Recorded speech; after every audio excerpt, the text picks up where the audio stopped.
Во јуни годинава во земјава вкупно се потрошени 296.651 мегават часови електрична енергија, 8,334 милиони нормални кубни метри природен газ, 357.500 тони јаглен и 101.113 тони нафтени продукти.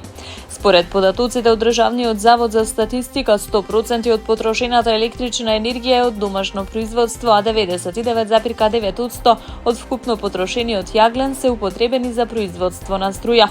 Во споредба со минатогодишниот јуни, потрошувачката на природен газ е намалена за 54,9%, како резултат на намалената активност на когенеративните постројки, додека потрошувачката на нафтени продукти е зголемена за 9,5%. На планината Родна во Романија падна снег, а метеоролозите предупредуваат дека температурата е пониска од вообичаената за ова време од годината. Снимките објавени на социјалните мрежи го покажуваат снегот во близина на врвот Пјетросу, на надморска височина од над 2000 метри.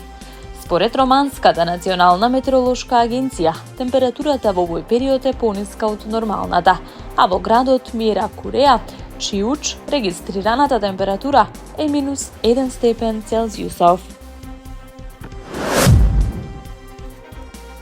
Албанскиот премиер Еди Рама почна безмилосна борба против дивоградбите во Албанија. На неколку локации досега во Валона и Драч беа разурнати дивоградби со динамит и со тешка механизација. Денеска булдожерите уриваат куќи изградени во заштитено подрачје. Во наредниот период ќе бидат превземени дополнителни мерки за зајакнување на законската рамка со цел никој од одговорните да не остане неказнет. Одговорност, како што соопштуваат од кабинетот на Рама, ќе се бара не само од оние што нелегално градат, туку и од сите оние кои со години им давале заштита преку корупција и злоупотреби, било во инспекторатите, полицијата или на локално ниво. Акцијата продолжи на ретот Родонит во општина Драч, каде што беа отстранети нелегални градби изградени на простор кој е природно богатство и треба да им припаѓа на сите граѓани и туристи. Институциите порачуваат дека оваа борба ќе се води до крај, за ред, законитост и заштита на природата, со јасна порака дека Албанија нема да дозволи дивоградби и корупција да го загрозуваат јавниот интерес.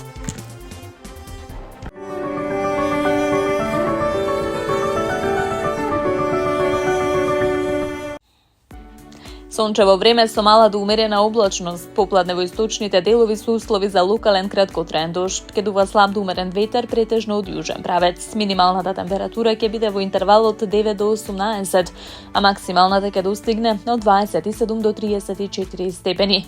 Во Скопје сончево со мала до умерена облачност, ќе дува слаб до умерен ветер од југозападен правец. Минималната температура ќе се спушти до 14, а максималната ќе достигне до 32 степени.